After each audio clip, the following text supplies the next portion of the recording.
पुस्तक का नाम अतीन्द्रिय सामर्थ्य, संयोग नहीं तथ्य। लेखक Pandit Shriram Sharma Acharya. Audio 16। Freiburg institute of parapsychology पश्चिम जर्मनी के प्रोफेसर डॉक्टर हांस वेंडर ने पशुओं में पाई जाने वाली अतीन्द्रिय क्षमताओं की 500 घटनाओं का संकलन किया है।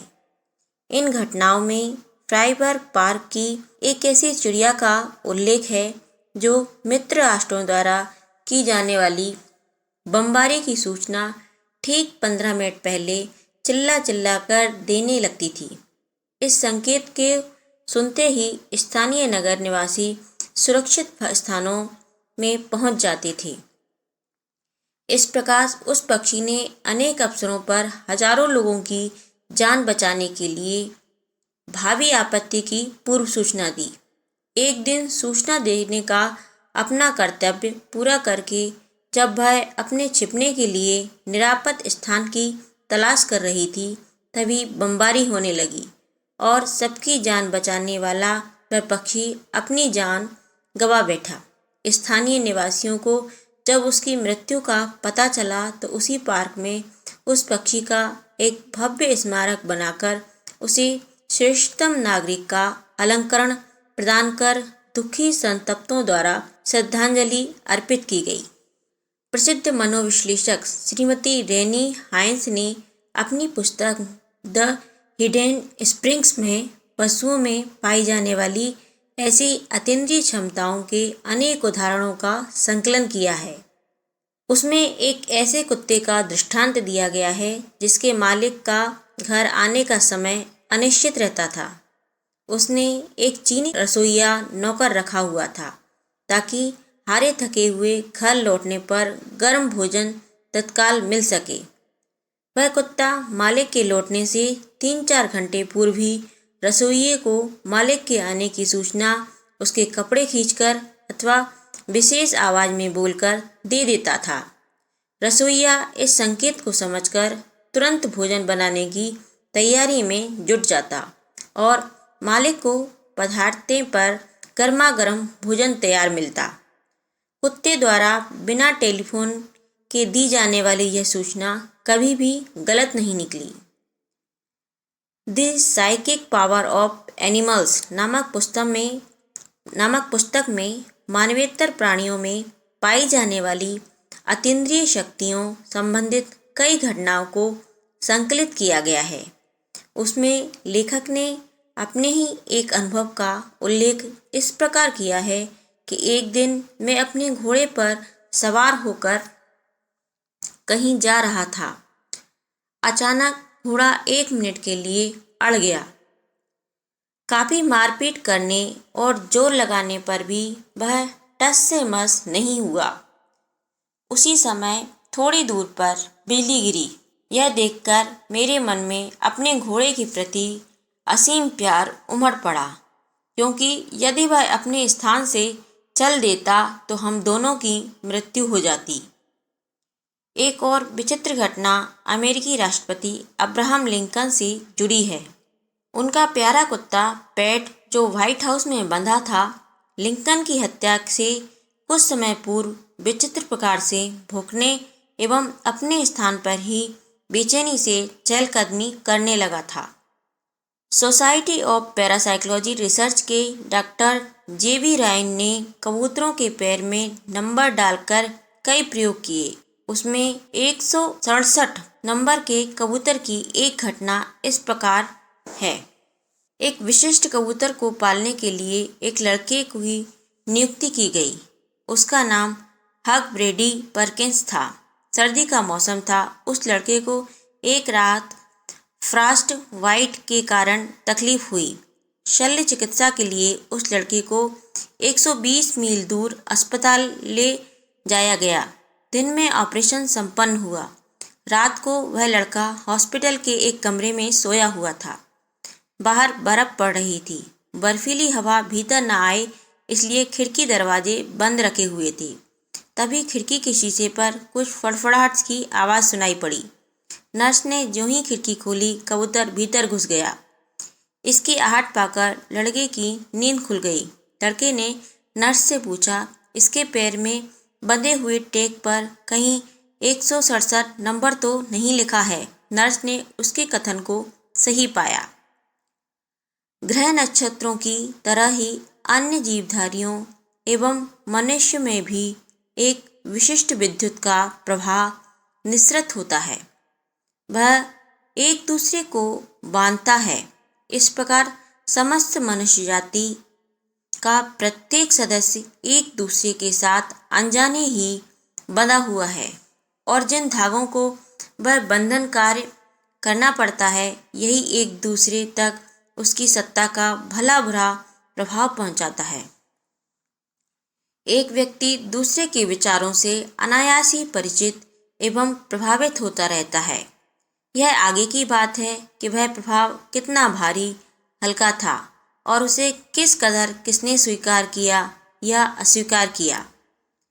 आइंस्टीन समग्र ज्ञान को सामान्य ज्ञान की परिधि में आगे की बात मानते थे। वे कहते थे कि जिज्ञासा, प्रशिक्षण, चिंतन एवं अनुभव के आधार पर जो जाना जाता है उतना ही ज्ञान नहीं है, वरन चेतना का एक विलक्षण स्तर भी है जिसे अंतर्ज्ञान कहा जा सकता है।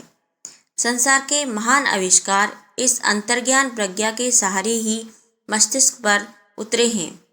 जिन बातों का कोई आधार न था, उनकी सूझ अचानक कहाँ से उतरी, इसका उत्तर सहज ही नहीं दिया जा सकता, क्योंकि उसका कोई संगत एवं व्यवस्थित कारण नहीं है। रहस्यमय अनुभूतियाँ जिस प्रक्रिया से प्रादुर्भूत होती हैं, उन्हें अति मानवीय मानना पड़ेगा। Sixth sense, Sai phenomena, Divya दृष्टि, ESP इत्यादि नामों से अति मानवीय चेतन शक्ति की बहुधा चर्चा होती रहती है। वस्तुतः यह हर किसी की पहुँच के भीतर है। अतीत ज्ञान, भविष्य दर्शन, मनः पाटन, दूर श्रवण आदि विशेषताएं तो असामान्य एवं विशिष्ट व्यक्तियों में पाई जाती हैं, किंतु अपने प्रसुप्त को जगाकर हर कोई अपनी छठी इंद्रिय को तो कम से कम विकसित कर ही सकता है। दूर श्रवण की दिव्य सिद्धि, रक्त संचार, श्वास प्रश्वास, आकुंचन प्रकुंचन, ग्रहण विसर्जन, स्थगन परिभ्रमण, विश्राम, स्फुरणा, शीत ताप जैसे परस्पर विरोधी अथवा पूरक अगणित क्रियाकलाप शरीर के अंग अवयवों में निरंतर होते रहते हैं। हर हलचल ध्वनि तरंगे उत्पन्न करती है। ऐसी दशा में उसका शब्द प्रभाव उपयुक्त स्थिति में कानों तक पहुंच ही सकता है और संवेदनशील कर्णेंद्रियां उन्हें भली प्रकार सुन भी सकती हैं। कान जैसा कोई इलेक्ट्रॉनिक यंत्र मनुष्य द्वारा बन सकना संभव नहीं, क्योंकि कान में ऐसी संवेदनशील झिल्ली पाई जाती है जिसकी मोटाई 1 इंच का 2500 मिलियनवां भाग है। इतनी हल्की साथ ही इतनी संवेदनशील ध्वनि ग्राहक वस्तु बन सकना मानवीय कर्तृत्व से बाहर की बात है। सुनने के प्रयोजन में काम आने वाले मानव निर्मित यंत्रों की तुलना में कान की संवेदनशीलता 10,000 गुनी है। हमारे कान लगभग 4 लाख प्रकार की आवाज़ पहचान सकते हैं और उनके भेद प्रभेद का परिचय पा सकते हैं। 100 वाद्य यंत्रों के समन्वय से बजने वाला ऑर्केस्ट्रा सुनकर उनसे निकलने वाली ध्वनियों का विश्लेषण प्रस्तुत करने वाले कान कितने ही संगीतज्ञों के देखे गए हैं। शतावधानी लोग 100 शब्द श्रृंखलाओं के क्रमबद्ध रूप से सुनने और उन्हें मस्तिष्क में धारण कर सकने में समर्थ होते हैं। कहते हैं, पृथ्वीराज चौहान ने घंटे पर पड़ी चोट को सुनकर उसकी दूरी की सही स्थिति विदित कर ली थी। कानों की झिल्ली आवाज़ की बिखरी हुई लहरों को एक स्थान पर केंद्रित करके भीतर की नली में भेजती है। वहाँ वे तरंगें विद्युत कणों में बदलती हैं। इसी केंद्र में 3 छोटी किंतु अति संवेदनशील हड्डियाँ जुड़ती हैं।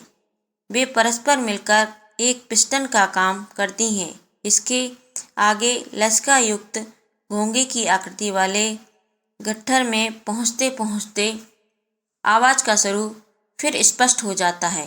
इस तीसरे भाग की झिल्ली का सीधा संबंध मस्तिष्क से है। कान के भारी पर्दे पर टकराने वाली आवाज़ को लगभग 3500 कणिकाओं द्वारा आगे धकेला जाता है और मस्तिष्क तक पहुंचने में उसे सेकंड के 1000वें भाग से भी कम समय लगता है।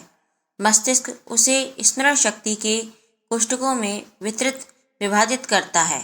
यह स्मरण शक्ति पूर्व अनुभवों की आवाज़ पर भी यह निर्णय करती है कि यह आवाज़ दुरही की है या घड़ियाल की है। सुनने की प्रक्रिया को अंतिम रूप यहीं आकर एक बहुत बड़ी किंतु स्वल्प समय में पूरे होने वाली प्रक्रिया के उपरांत मिलता है। वैज्ञानिक प्रयोगशालाओं में साउंड प्रूफ ऑडियोमेट्री कक्ष बनाए जाते हैं जिनमें कान की श्रवण संबंधी संवेदनशीलता की जांच की जाती है।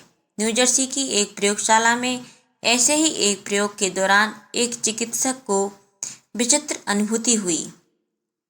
इसमें प्रवेश करने पर कुछ ही समय में सीटी बजने, रेल चलने, झड़ने, गिरने, आग लगने, पानी बरसने के समय होने वाली आवाज़ों जैसी ध्वनियाँ सुनाई पड़ती थी। इस प्रयोग को कितने ही मनुष्यों ने अनुभव किया। बात यह थी कि शरीर के भीतर जो विविध क्रियाकलाप होते रहते हैं उनमें से जो ध्वनियाँ उत्पन्न होती हैं वे इतनी हल्की होती हैं कि बाहर होते रहने वाली ध्वनि प्रभाव में वे एक प्रकार से खो जाती हैं। नक्कार खाने में तूती की आवाज़ की तरह यह भीतरी अवयवों की ध्वनि कानों तक नहीं पहुंच पाती। पहुंचती है तो वायुमंडल में चल रहे शब्द कंपनों की तुलना में अपनी लघुता के कारण उसका स्वल्प अस्तित्व अनुभव न होता हो तो कोई आश्चर्य की बात नहीं। पर जब बाहर की आवाज़ रोक दी गई और केवल भीतर की ध्वनियों को मुखरित होने का अवसर मिला तो वे इतनी स्पष्ट सुनाई देने लगी मानो वे अंग अपनी गतिविधियों की सूचना चिल्ला चिल्ला कर दे रहे हो। इससे स्पष्ट होता है कि इंद्रियों की शक्ति का यदि अभिवर्धन अभ्यास किया जाए तो उनकी क्षमता में असाधारण और आश्चर्यजनक वृद्धि हो सकती है।